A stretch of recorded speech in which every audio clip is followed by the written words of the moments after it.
superposition of two wave of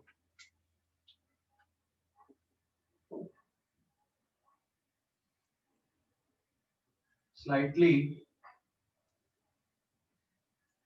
superposition of two wave of different frequency, but the difference is small. ठीक है, but the difference is small. Then when the resultant wave is, then the resultant wave amplitude is, resultant wave amplitude is periodically change. तो ये जो phenomena होती है, इस phenomena को क्या बोलते हैं हम? बीट बोलते हैं। अब इसमें जैसे मान लो एक वेव है y1 is equals to a1 sine omega 1 t minus kx, and दूसरी वेव है y2 is equals to a2 sine omega 2 t minus kx। Same direction में दोनों वेव जा रही हैं, बट उनकी फ्रीक्वेंसी स्लाइटली डिफरेंट है। मतलब इनका जो डिफरेंस है ओमेगा 1 और ओमेगा 2 का बहुत कम है। ठीक है, जब इनका रिजल्टेंट आप देखोगे y1 प्लस y2, इनका जब सुपरपोजिशन आप देखोगे तो ये जो इक्वेशन है, एक्चुअल में जब हम कैलकुलेशन करेंगे इसका मैथमेटिकल पार्ट का कैलकुलेशन, उसमें a1 और a2 को सेम मान लेंगे, नहीं तो फिर हम यहाँ पे कैलकुलेट नहीं कर पाएंगे। हाँ, अगर a1 और a2 सेम नहीं लेंगे हम तो मैथमेटिकल डिस्कशन बहुत डिफिकल्ट हो जाएगा। तो फिर इनको a1 sine omega 1 t minus kx plus a2 sine omega 2 t minus kx हम यहाँ पे लिख दे रहे हैं इस तरह से। If a1 is equals to a2, मान लो a1 और a2 सेम है, तो रिजल्टेंट एम्पलीट्यूड a आपका बाहर निकाल दोगे और sine c plus sine d का फार्मूला लगा दोगे, तो sine c plus d by 2, तो kx sine c plus d omega 1 plus omega 2 upon 2 into t minus कितना बचेगा kx and cos c minus d by 2 omega 1 minus omega 2 divided by 2 into t, और kx वाला term आपका क्या होगा? Cancel out हो जाएगा। तो यहाँ पे मैंने दोनों के एम्पलीट्यूड को सेम ले लिया, तो इन दोनों टर्म को आप ऐड करोगे अब यहाँ पे। ठीक है, दोनों इक्वेशन को ऐड करोगे, sine c plus sine d का फार्मूला लगा दोगे। ठीक है, sine c plus sine d का फार्मूला अप्लाई कर दोगे। Sine c plus sine d कितना बचेगा? Sine of c plus d by 2 बचेगा, and cos c minus d by 2 बचेगा ये। ठीक है, दूसरा टर्म। अरे समझ गए कि नहीं? Sir sine c plus d में आगे 2 आता है। हाँ, 2 फैक्टर सामने आएगा, सॉरी। तो यहाँ पे एक 2 फैक्टर और रहेगा ना, so this is the 2 factor. तो जो रिजल्टेंट एम्पलीट्यूड है दिस इज 2 साइन, देख ये वाला जो टर्म है ना, ये पीरियोडिक फंक्शन हो गया तुम्हारा। तो यहाँ पे आ जाएगा cos of omega 1 minus omega 2 by 2 into T, एक टर्म ये हो गया, और दूसरा टर्म ये पूरा वेव पैटर्न बन गया आपका, sine of omega 1 plus omega 2 is average angular velocity, angular frequency minus kx। तो जो रिजल्टेंट वेव पैटर्न है वो इस तरह का आएगा आपका, मतलब amplitude is changing with periodically. ये एम्पलीट्यूड का टर्म आ गया यहाँ पे, this is the amplitude, resultant amplitude. Resultant amplitude will be given by sine omega average into t minus kx। तो इसका जो वेव पैटर्न है, जो कल हमने डिस्कस कर रहे थे, कल हमने देखा था, वो रिजल्टेंट वेव पैटर्न ऐसा बनता है जब इन दो वेव को आप क्या करोगे? सुपर इम्पोज करवाओगे। ठीक है, तो यहाँ पे जो रिजल्टेंट एम्पलीट्यूड आ रहा है, रिजल्टेंट एम्पलीट्यूड किसके इक्वल आ गया? ए आर इक्वल्स टू किसके बराबर है, किसका फंक्शन आ गया, ये रिजल्टेंट एम्पलीट्यूड किसका फंक्शन आ गया, टाइम का फंक्शन आ गया. So therefore resultant amplitude is 2a cos of omega 1 minus omega 2/2 into t. ये पीरियोडिकली चेंज होगा, मतलब कम ज्यादा होगा, और इसके कारण जो साउंड होता है ना उसमें आपको इंक्रीज एंड डिक्रीज सुनाई पड़ता है. अगर हम साउंड वेव को ऐड करेंगे तो साउंड आपका अचानक कम होगा, ज्यादा होगा, मतलब पीरियोडिक पल्सेशन आएगा. और इसी फिनोमेना को क्या बोला जाता है, बीट बोला जाता है. तो यहाँ पे जो रिजल्टेंट एम्पलीट्यूड आ रहा वेव का वो बदल रहा है, वो पीरियोडिक फंक्शन हो गया, कांस्टेंट नहीं है रिजल्टेंट एम्पलीट्यूड. ठीक है, resultant amplitude is not constant. तो ये मैथमेटिकल, ये इसको देखना एक बार, और मैं स्क्रीन शेयर कर रहा हूँ यहाँ पे. कल अपन ने वैसे देखा था, बट वन मोर टाइम.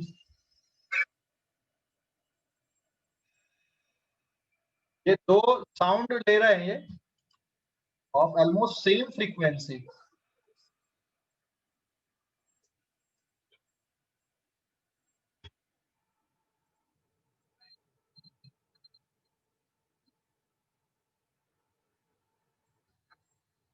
ये दो वेव को, सिमिलर फ्रीक्वेंसी की दो वेव को सुपर इम्पोज करते हैं, ऐड करते हैं इस तरह से. तो रिजल्टेंट डायग्राम जो दिख रहा है ना आपको, ये देखो, ये नीचे जो दिख रहा है, ये दो वेव को आपने सुपर इम्पोज किए, एक रेड कलर की एक ब्लू कलर की, बट उनकी जो फ्रीक्वेंसी है ये स्लाइटली डिफरेंट है. तो जो रिजल्टेंट वेव पैटर्न दिख रहा है, देखो नीचे एम्पलीट्यूड, ये जो रिजल्टेंट एम्पलीट्यूड दिख रहा है ना आपको, हेलो, रिजल्टेंट एम्पलीट्यूड दिख रहा है. Yes sir. वो चेंज हो रहा है, रिजल्टेंट एम्पलीट्यूड चेंज हो रहा है ना. देखो पहले एकदम कम है, फिर बढ़ रहा धीरे धीरे, फिर मैक्सिमम हुआ, फिर धीरे धीरे डिक्रीज हुआ. तो जब इस तरह के साउंड को आप सुनोगे तो वो साउंड कैसा आएगा, पहले कम होगा, फिर ज्यादा होगा, फिर कम होगा, फिर ज्यादा होगा. ठीक है, तो जो साउंड यहाँ पे जनरेट होगा उसकी वैल्यू पीरियोडिकली कम और ज्यादा होगी. ठीक है, पीरियोडिकली कम और ज्यादा होगी. क्लियर हो गया कि नहीं? पीरियोडिकली कम एंड ज्यादा मतलब आप इसको किस तरह से सुन सकते हो यहाँ पे इस साउंड को. 1 मिनट. हाँ,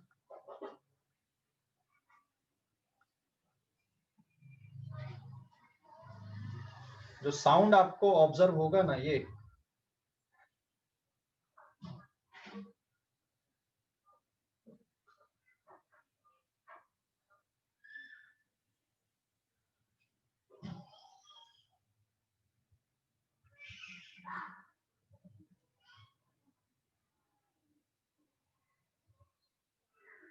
very close frequencies, say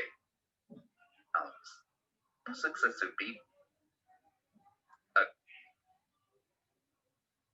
Thus, compression due to A would fall on compression due to B.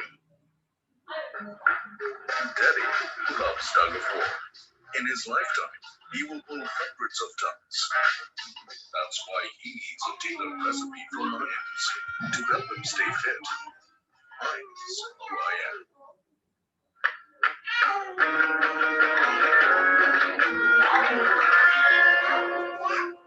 Heinz right here. Those are beats. Now they're ये going सुनना है इसको. हाँ, as I go above it. You can hear the beats again. As I bring them back to the same value, then it goes away. Now, when would this be useful? Well, let's say you're tuning your guitar. What you can do is tune one next string and the next string. And so, up and down, do destructive interference changes in the amplitude. Almost the same, but look in a single track of the two. And now let me get rid of those. You can hear the beats again. ये इस तरह से sound आएगा. Back to the same value, समझ गए? then it goes away. And you launch it, what you can do is you can play a tone. And so what I'm going to do is play one that's at 440 hertz. I'm then going to launch another tab, and in that tab, I'm going to briefly change what note I'm playing. ये So इस तरह that's से sound 440 आएगा. hertz. That's also 440 hertz. कम ज्यादा होता That was रहेगा. when I हाँ, changed.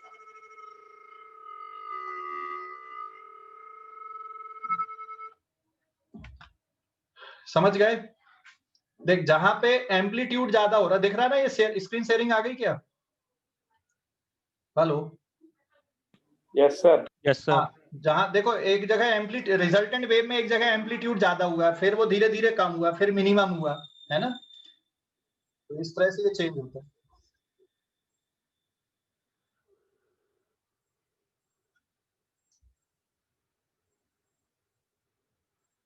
Yes, yes. ये जो फिनोमेना होती है ना, इसको क्या बोलते हैं हम? बीट बोलते हैं।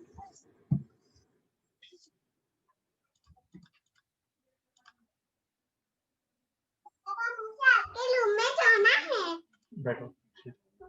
ठीक है, अभी तो ये जो डायग्राम मतलब यहाँ पे मैंने क्या किया ना, मैथमेटिकल इक्वेशंस लिखा है कि आपका जो रिजल्टेंट एम्पलीट्यूड है वो इस इक्वेशन से दिया जाएगा। देख, एक वेव ये लिए हमने, एक वेव ये लिए, दोनों को ऐड किए, तो एक वेव है a1 sin omega 1 t minus kx, दूसरी वेव है a2 sin omega 2 into t minus kx।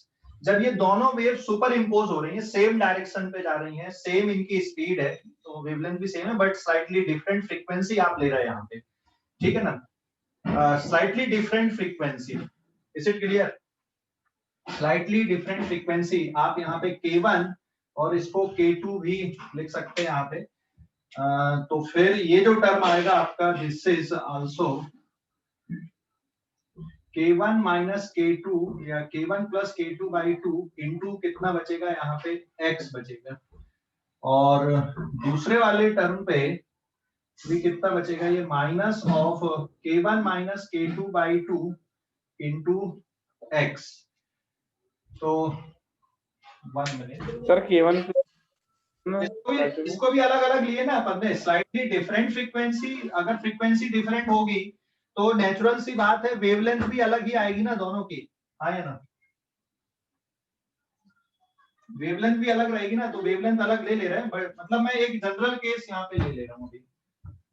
दोबारा देखो, ये दो वेव आपने लिए, slightly different frequency, frequency different है, और अगर मान लो स्पीड सेम है तो वेवलेंथ भी डिफरेंट ही आएगी। तो जब इन दोनों वेव को आप ऐड करोगे, y is equals to y1 plus y2 and if a1 is equals to, मैं थोड़ी देर के लिए दोनों को सेम ले लूं, एम्पलीट्यूड को मैंने सेम लिया, तो जो रिजल्टेंट वेव है it is 2 sin c plus d।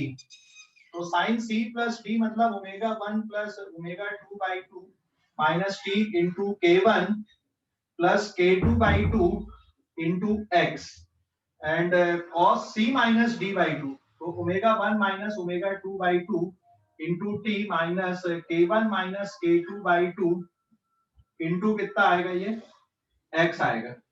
तो ये वाला टर्म आपका बेटा बन गया एवरेज वाला टर्म, तो it is sine of omega average into T minus के एवरेज इंटू x। ये तो एक अलग वेव हो गई, एंड दूसरा कॉस ऑफ ये वाला जो टर्म आया यहाँ पे, this is omega 1 minus omega 2 by T minus k1 minus k2 by 2 into x। और एक और स्पेशल कंडीशन ले ले, if k1 is equals to k2 भी मैं ले लूं यहाँ पे, ठीक है? k1 और k2 को भी अगर मैं सेम ले लूं, यहाँ पे k1 और k2 को अगर हम सेम ले लेते हैं, तो फिर ये वाला जो टर्म है यहाँ पे ये इतना रिड्यूस हो जाएगा, और जो एम्पलीट्यूड है ये टाइम का फंक्शन रहेगा एज वेल एज पोजीशन का फंक्शन आएगा। चलो इसको अपन नहीं भी लेते हैं, मान लो। तो this is given by A R of sine omega average into T minus के एवरेज इंटू एक्स, एंड जो रिजल्टेंट एम्पलीट्यूड है ये किसके बराबर है यहाँ पे, this is 2a cos of omega 1 minus omega 2 by 2 into T minus k1 minus k2 by 2 into x। तो ये जो एम्पलीट्यूड वाला टर्म आया, एम्पलीट्यूड टाइम के साथ में भी चेंज हो रहा है और पोजीशन के साथ में भी चेंज हो रहा है। तो जो रिजल्टेंट वेव आएगी उसमें एम्पलीट्यूड टाइम और पोजीशन दोनों का फंक्शन होगा जो बदलेगा। तो अब आप लोग इस पेज का स्क्रीनशॉट लो, इस पेज का स्क्रीनशॉट लो, फिर मैं डायग्राम बना के बता रहा हूं अभी, ठीक है? इस पेज का स्क्रीनशॉट ले लो, ले लिए क्या? इस पेज का ले स्क्रीनशॉट लिया सर। हाँ, अब देखो इसका जो डायग्राम बनेगा दोनों वेव के सुपरपोजिशन से,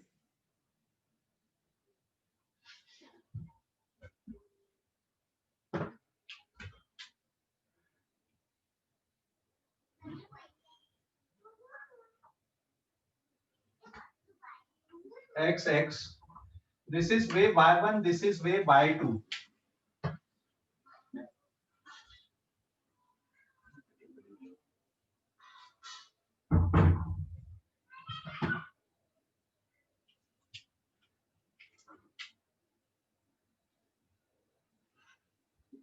ये x, this is the resultant wave. तो ये एक वेव मैंने लिया यहाँ पे, एक को मैंने ब्लू कलर से लिया, और जो दूसरी वेव है इसकी फ्रीक्वेंसी स्लाइटली डिफरेंट है, थोड़ी सी ज्यादा लिया इस तरह से, ठीक है। इसकी फ्रीक्वेंसी ओमेगा 1, इसकी फ्रीक्वेंसी ओमेगा 2, इसकी वेवलेंथ लैम्डा 1, ओमेगा 1, लैम्डा 1, और इसकी वेवलेंथ है लैम्डा 2।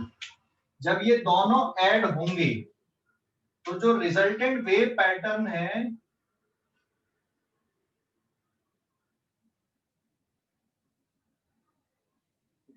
ये कुछ इस तरह का आएगा।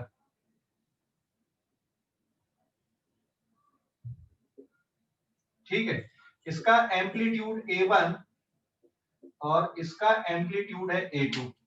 तो जो रिजल्टेंट वेव पैटर्न बनेगा बेटा वो इस तरह का बनेगा। मतलब एक प्रकार से दो वेव यहाँ पे दिख रही, एक तो एम्पलीट्यूड बदल रहा है और ये जो एम्पलीट्यूड है ये पीरियोडिकली बदल रहा है, जैसे यहाँ पे ज्यादा हुआ फिर कम हुआ फिर ज्यादा हुआ फिर कम हुआ।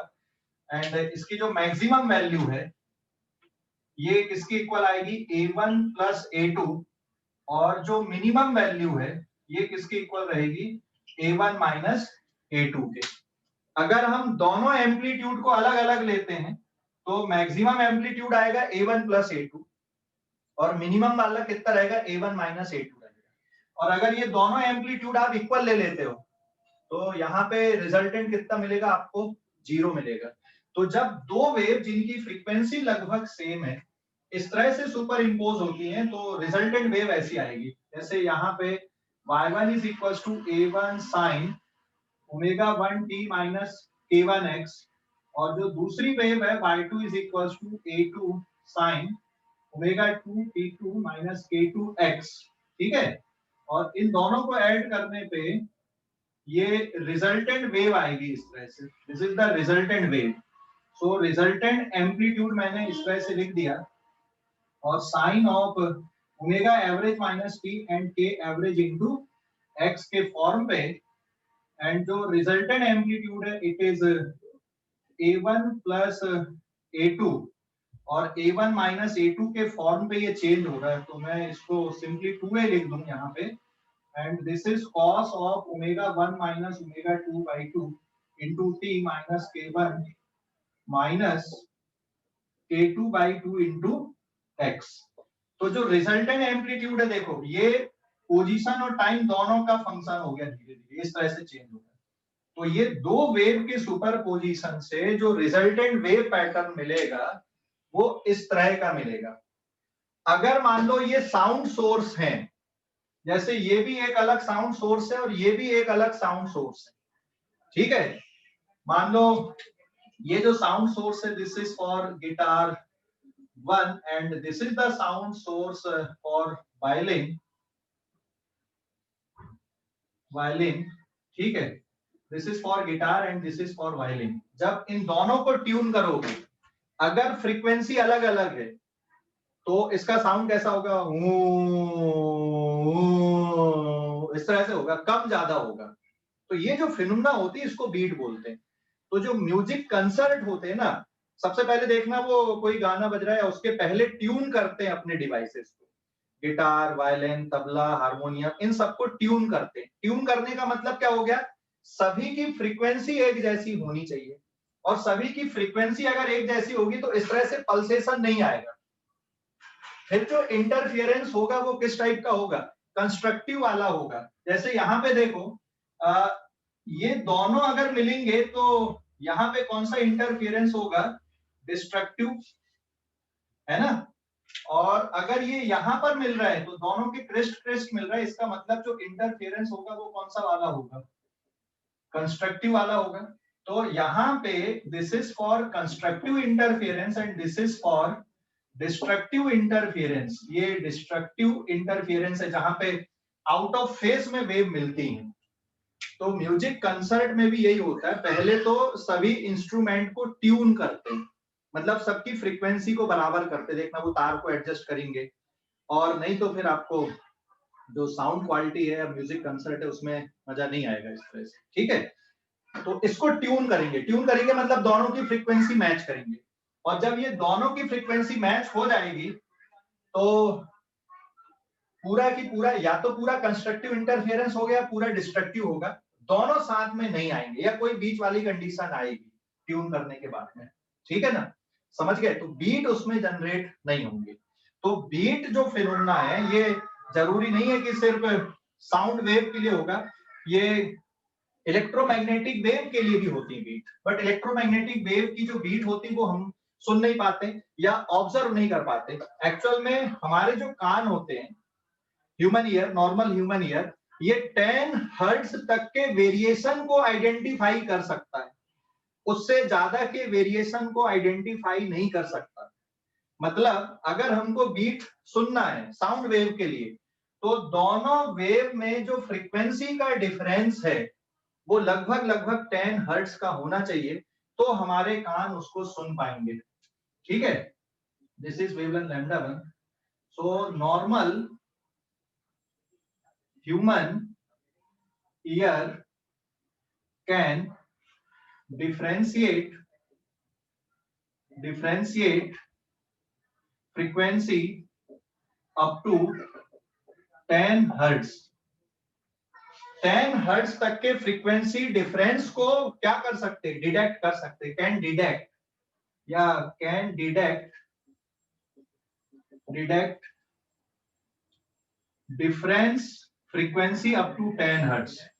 तो अगर आपको साउंड की बीट सुनना है तो इन दोनों का फ्रीक्वेंसी डिफरेंस लगभग 10 हर्ट्ज का होना चाहिए। मतलब जो साउंड में कम या ज्यादा हो रहा है, जैसे यहाँ ज्यादा साउंड हो गया, फिर कम हो गया, फिर ज्यादा हो गया, अगर ये 10 हर्ट्ज तक का है तो हमारे कान इसको डिटेक्ट कर लेंगे। अगर इससे ज्यादा का तो डिटेक्ट हम नहीं कर पाएंगे, हमारे कान उसको रिकॉग्नाइज नहीं कर पाएंगे उस बीट को, ठीक है। ये समझ गए कि नहीं। तो जब ये दो वेव सुपर इम्पोज होती हैं slightly different frequency and amplitude की, तो जो रिजल्टेंट वेव पैटर्न है वो इस तरह से होता है। So there is a periodic pulsation of sound. Periodic pulsation, कम ज्यादा होना, जैसे यहाँ पे साउंड ज्यादा हो गया, फिर कम हो गया, फिर ज्यादा हो गया, फिर कम हो गया, तो ये जो फिनोमेना होती है इसको बीट बोलते हैं, and this is the mathematical treatment. अब बात कर ले हम बीट फ्रीक्वेंसी किसको बोलेंगे। तो बीट फ्रीक्वेंसी का मतलब ये हो गया, यहां से लेकर यहां तक का जो टाइम इंटरवल है, this is the beat time interval. इसको क्या बोलोगे, बीट टाइम इंटरवल। एक बार मैक्सिमा से दूसरी बार मैक्सिमा तक पहुंचने में जो टाइम लग रहा है उसको हम बीट टाइम इंटरवल बोलेंगे, या फिर एक बार मिनिमा से दूसरी बार मिनिमा तक पहुंचने में जो टाइम लग रहा है उसको भी आप बीट टाइम इंटरवल बोल दोगे। और इसका जो रेसिप्रोकल होगा उसी को क्या बोलोगे आप, बीट फ्रीक्वेंसी बोलोगे। समझ गए बीट फ्रीक्वेंसी कि नहीं। हेलो, अरे समझ गए या नहीं। Yes sir. अभी इस पेज का स्क्रीनशॉट लो, इस पेज का स्क्रीनशॉट लो। ले लिए सर। मैं अभी इस पे, ये पेज नंबर 2 है क्या, 1 मिनट। Yes sir. हाँ अभी दोबारा ले लो पेज नंबर 2, फिर मैं मिटा के बीट फ्रीक्वेंसी लिख रहा हूँ यहाँ पे, ठीक है।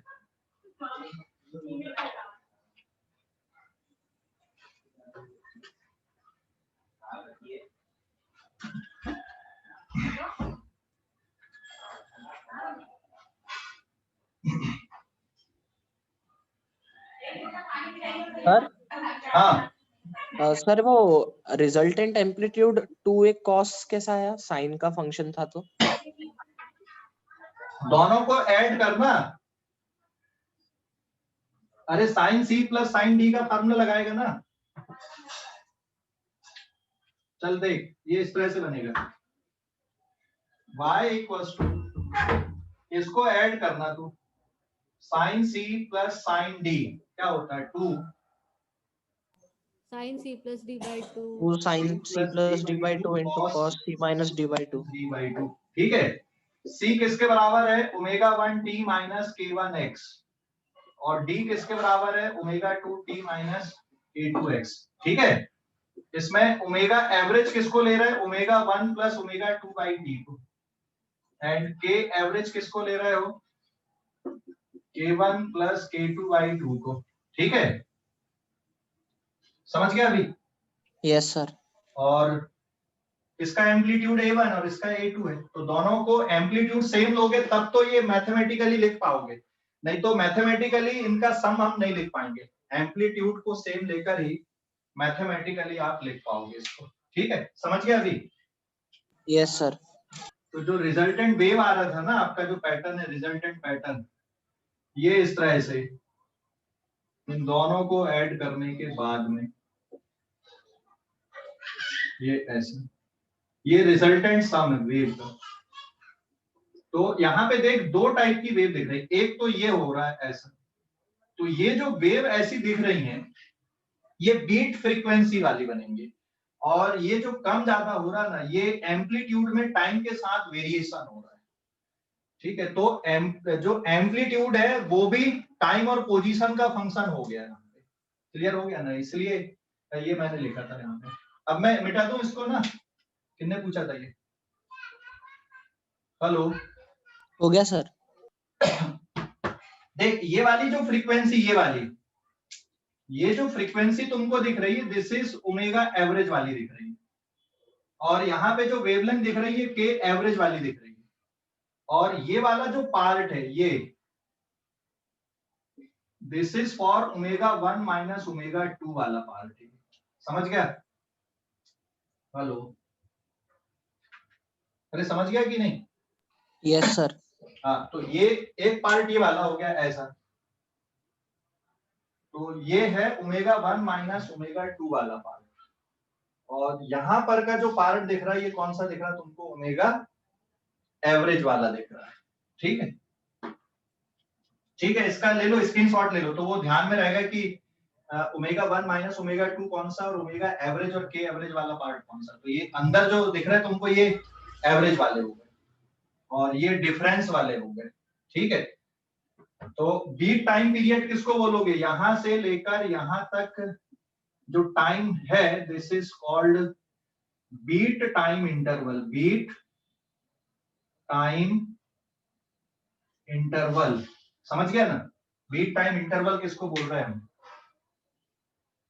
एक बार मैक्सिमम साउंड आया, फिर थोड़ी देर बाद मिनिमम होगा, फिर मैक्सिमम पहुंचेगा, तो इनके बीच में जो टाइम इंटरवल है ये बीट टाइम इंटरवल है। ऐसे ही यहां से, या तो मिनिमम से मिनिमम तक ले लो, जैसे यहां से लेकर ये भी जो time interval, this is also beat time interval, कहीं से भी ले लो, मतलब एक पीरियड एक ले लो। ठीक है, क्लियर हो गया कि नहीं? Hello, yes sir. अभी स्क्रीनशॉट ले लो, इस पेज का स्क्रीनशॉट लो, ले लिए? Yes sir. अब मैं यहां पे लिख रहा हूं पेज नंबर 4 पे, बीट फ्रीक्वेंसी। तो दिस इज पेज नंबर 4।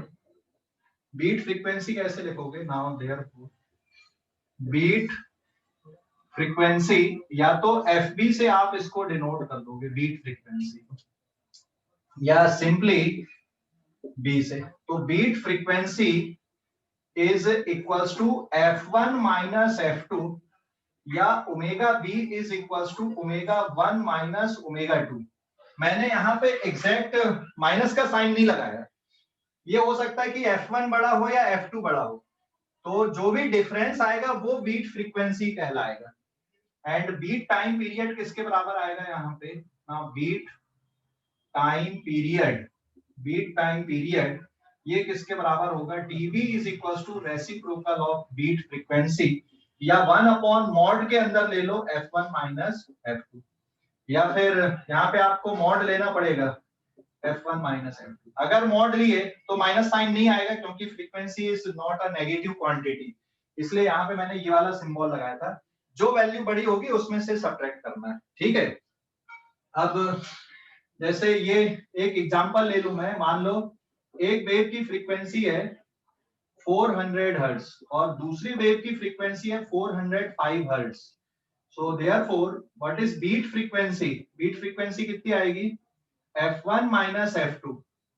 तो beat frequency is 400 minus of 405 and the answer is 500 hertz. Minus sine नहीं लेना यहाँ पे, ठीक है। अरे समझ गए या नहीं। तो बीट टाइम पीरियड किसके बराबर आएगा यहाँ पे, 1 upon beat frequency 1 upon 5 second, it is 0.2 second. अब ये 0.2 सेकेंड का मतलब क्या है, यहाँ पे 0.2 सेकेंड का मतलब क्या हुआ, देखो जैसे ये यहाँ पर ये पल्सेशन इस तरह से हो रहा साउंड का, 0.2 सेकेंड, ये जो बीट बन रही है यहाँ पे इस तरह से एम्पलीट्यूड कम और ज्यादा हो रहा है।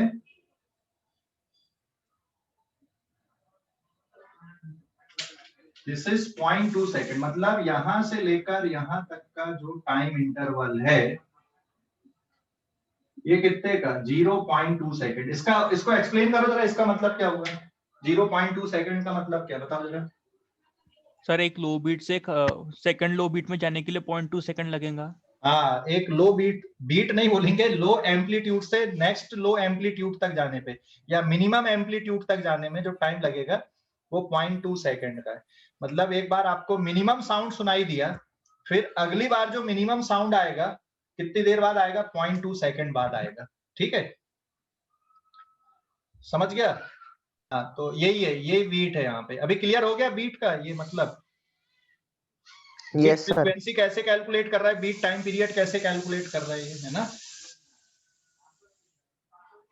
ये जैसे यहाँ पे, अच्छा यहाँ पे साउंड कम आएगा, यहाँ पे सबसे ज्यादा होगा, फिर यहाँ पे कम हो जाएगा। तो यहाँ पे साउंड सबसे कम, फिर धीरे धीरे बढ़ेगा, यहाँ पे सबसे ज्यादा होगा, फिर यहाँ से कम होना चालू होगा, यहाँ सबसे कम होगा, फिर बढ़ेगा, ऐसा, ठीक है। तो ये जो पीरियोडिक पल्सेशन होता है साउंड में, इसी को क्या बोलते हैं, हम बीट बोलते हैं। अभी क्लियर हो गया बीट का मतलब,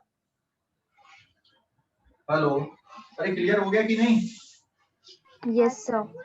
अभी इस पेज का स्क्रीनशॉट ले लो, इस पेज का स्क्रीनशॉट ले लो, ठीक है।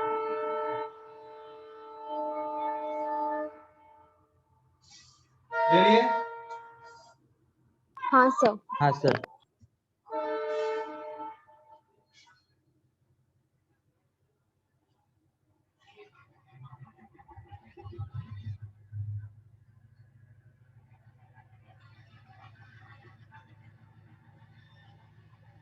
आजकल इसका भी बहुत क्रेज बढ़ गया, पता है, साउंड इंजीनियरिंग का, म्यूजिक सिस्टम के लिए साउंड इंजीनियरिंग का भी काफी क्रेज बढ़ा अभी। Now this is page number 5। देखो पेज नंबर 5, आप calculation of frequency of unknown source. तो यहाँ पे एक नोट पे ध्यान देना, this is the tuning fork, ये एक ट्यूनिंग फोर्क है। ट्यूनिंग फोर्क देखा कि नहीं देखा, ट्यूनिंग फोर्क दिखाया था मैंने आपको। Yes sir. Yes, sir. This is the tuning fork. हाँ, ये एक ट्यूनिंग फोर्क है और इनको क्या बोलते हैं हम, प्रॉन्ग बोलते हैं। This are the prong of tuning fork. और ये ट्यूनिंग फोर्क इस तरह से जो प्रॉन्ग होती ना, ये वाइब्रेट होती, और जब ये ट्यूनिंग प्रॉन्ग वाइब्रेट होंगी तो ये क्या प्रोड्यूस करेंगी, यहाँ पे साउंड प्रोड्यूस करेंगी of frequency F. Frequency F का ये साउंड प्रोड्यूस करेंगे प्रॉन्ग जो होते हैं। जैसे गिटार या फिर वायलिन का जो वायर होता है, आप टाइट कर देते हो, फिर उसको ऐसे क्लिक करके छोड़ देते हो, तो उसमें वाइब्रेशन होते हैं और वही वाइब्रेशन का साउंड फिर हम सुनते हैं, ठीक है। तो this is the tuning fork, और ये जब वाइब्रेट होगा तो साउंड प्रोड्यूस करेगा विद सर्टेन फ्रीक्वेंसी। तो यहाँ पे दो बातें होती हैं, अगर मान लो आप इस प्रॉन्ग को क्या कर दो, सैंड पेपर देखा, सैंड पेपर, हाँ सर। हाँ, यस सर। अगर इस प्रॉन्ग को सैंड पेपर से घिस दोगे, प्रॉन्ग को, if prong of tuning fork is filed, filed मतलब घिसना, क्या करोगे, घिसोगे, ठीक है। अगर इसको घिसोगे देन फ्रीक्वेंसी क्या होगी, इंक्रीज करेगी, फ्रीक्वेंसी इंक्रीज होगी। अगर इसकी प्रॉन्ग को क्या करोगे, आप घिसोगे, फाइल करना बोलते हो उसको, ठीक है, फाइल करना,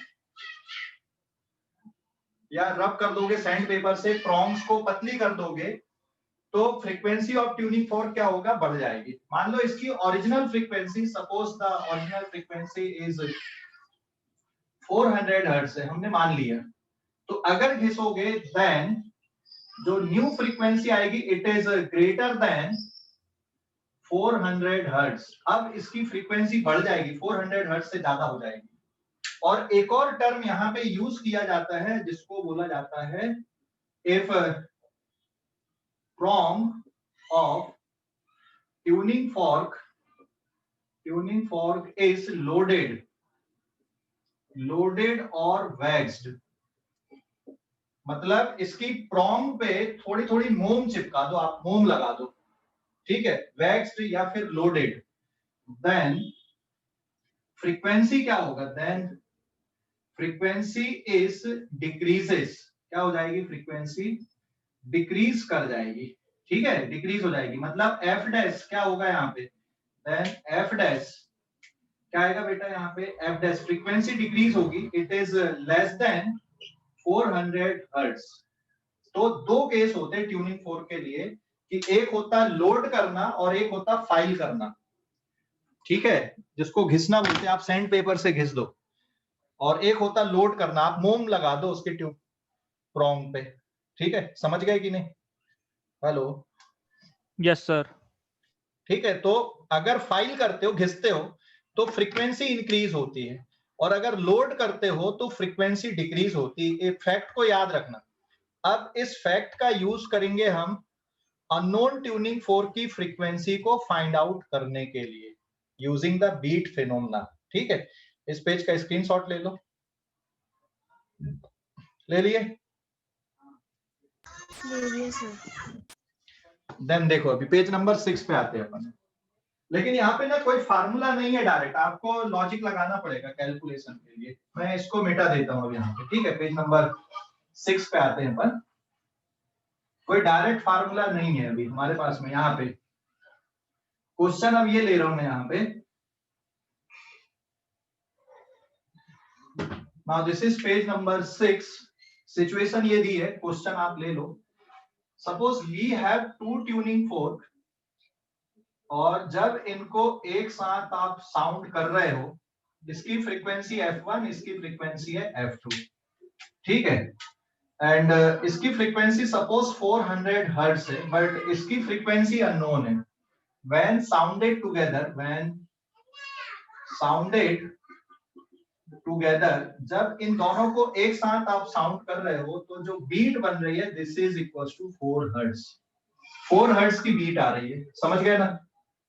जब इन दोनों ट्यूनिंग फोर्क को आपने एक साथ साउंड किया तो कितनी बीट बन रही है, 4 हर्ट्ज की बीट बन रही है। इसकी फ्रीक्वेंसी नहीं पता, तो what is the frequency of f2? Answer क्या होगा, 404। 400. What is frequency of f2? तो what is the answer? Either कितना होगा, either f2 is equals to 404 hertz और f2 is equals to 396 hertz ना, दोनों हो सकता है ना, या तो 4 हर्ट्ज से ज्यादा होगा या 4 हर्ट्ज से कम होगा ना भाई, हाँ या ना। हाँ सर। ठीक है, दोनों चीज हो सकती है, या तो 4 हर्ट्ज से ज्यादा होगी या 4 हर्ट्ज कम होगी। आप ये नहीं बोल सकते कि ये 404 है या 396, अभी हमें नहीं पता। अब यहाँ पे एक टेस्ट करते हैं।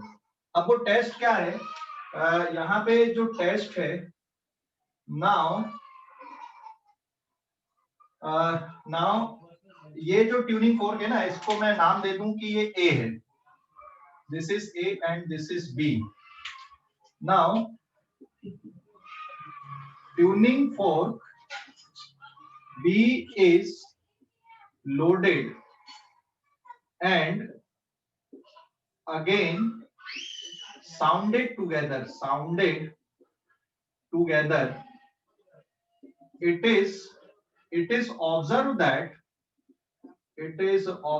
that जो न्यू बीट आ रही है इट इज ऑफ 6 हर्ट्ज. तो अब जब दोनों को एक बार मतलब पहले इसको लोड कर दिए, मतलब इसकी प्रॉम पे आपने मोम चिपका दिए और फिर साथ में आपने इनको ट्यून किया, मतलब साउंड ट्यून बोल रहा हूँ, फिर से साउंड किए दोबारा, तो अब कितनी फ्रीक्वेंसी ऑब्जर्व हो रही? 6 हर्ट्ज. तो अब क्या है question, what is original frequency of B? B की ओरिजिनल फ्रीक्वेंसी कितनी है, ये क्वेश्चन है. मतलब या तो ये वाला आंसर होगा या ये वाला आंसर होगा आपका. अब ये सोचना आपको कैसे करोगे, यहाँ पे कोई फार्मूला नहीं है आपके पास में, तो ध्यान देना, हिट एंड ट्रायल आपको करना पड़ेगा. हिट एंड ट्रायल का मतलब आपके पास में इसकी फ्रीक्वेंसी जो आएगी, सॉरी सेकंड वाले ट्यूनिंग फोर्क की जो फ्रीक्वेंसी होगी, ओरिजिनल फ्रीक्वेंसी, दो ही केस हो सकते हैं, या तो 404 हर्ट्ज होगा या 396 हर्ट्ज होगा. हाँ या ना, समझ गए कि नहीं? हाँ सर. अब आप इसको क्या कर रहे हैं, यहाँ पे देखो, लोडेड का मतलब जब इसकी प्रॉम को लोड करोगे तो फ्रीक्वेंसी डिक्रीज होती कि बढ़ती है? डिक्रीज होती. डिक्रीज होती मतलब 403, 402, 401 इस तरह से कम होता जाएगा. 395, 394, 393 इस तरह से कम होता जाएगा जब आप इसको लोड करोगे आफ्टर लोडिंग. ठीक है, आफ्टर लोडिंग, लोड करने पे फ्रीक्वेंसी डिक्रीज होती है. तो अब डिफरेंस देखो, एक ही फ्रीक्वेंसी फिक्स है आपकी, माइनस एफ ए यहां पर भी करके देखो एंड माइनस एफ ए यहां पर भी करके देखो. तो यहां पे जब आप माइनस एफ ए कर रहे हो, ठीक है, तो आंसर कितना आएगा, और फिर यहां पे करके देखो तो आंसर कितना आएगा. इसकी फ्रीक्वेंसी 400 है, 403 मतलब जो बीट फ्रीक्वेंसी आ रही है न्यू बीट, ये 3 बचेगी, यहां पर कितनी बचेगी, 2 बचेगी, यहां पर कितनी बचेगी, 1. और यहां पे अगर आप डिफरेंस लेते हो तो जो न्यू बीट है ये कितनी बचेगी, new beat F B dash, यहाँ पे कितना आ रहा बेटा, 5, यहाँ पे कितना हो गया 6, यहाँ पे कितना हो गया 7. तो यहाँ पर आप देखो 6 हर्ट्ज जो फ्रीक्वेंसी है वो यहाँ पे मिल रही है, और क्वेश्चन में भी दिया है कि जो न्यू बीट है वो कितने हर्ट्ज की है, 6 हर्ट्ज की है. इसका मतलब एक्चुअल फ्रीक्वेंसी कितनी है, 396 हर्ट्ज इसकी एक्चुअल फ्रीक्वेंसी है. समझ गए कि नहीं? Yes, sir. इस तरह से आपको हिट एंड ट्रायल करना पड़ेगा. योजित समझ गया? सर वापस से बताना. हाँ दोबारा देख, क्वेश्चन समझ गया पूरा क्वेश्चन? अच्छा ठीक है, इस पेज का स्क्रीनशॉट ले लो, मैं एक और क्वेश्चन डालता हूँ यहाँ पे, चेंज करता हूँ थोड़ा सा. ठीक है, एक और क्वेश्चन लेता हूँ, ये तो है ही अपना रिकॉर्डेड है ना.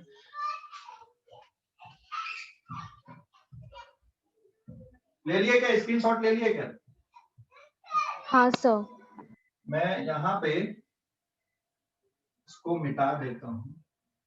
ये क्वेश्चन यहाँ पे आपका ऐसा ही रहेगा,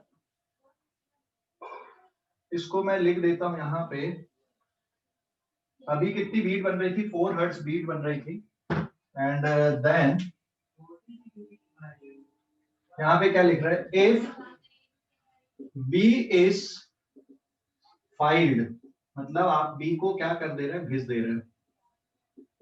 ठीक है, then it is observed that new beat is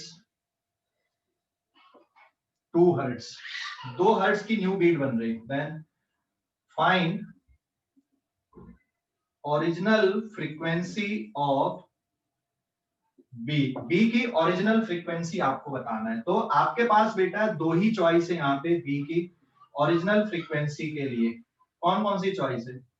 B की जो एक्चुअल फ्रीक्वेंसी या तो 404 आएगी, हाँ या ना, या फिर कितनी रहेगी 396, यस और no?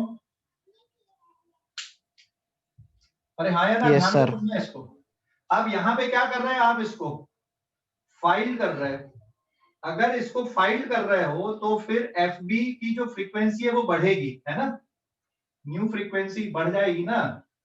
F B dash is greater than F B, बढ़ेगी मतलब यहाँ पे या तो 405, 406, 407 ऐसा बढ़ता जाएगा, 408, और ये 397, 398, 399 एंड देन 400 ऐसा बढ़ता जाएगा।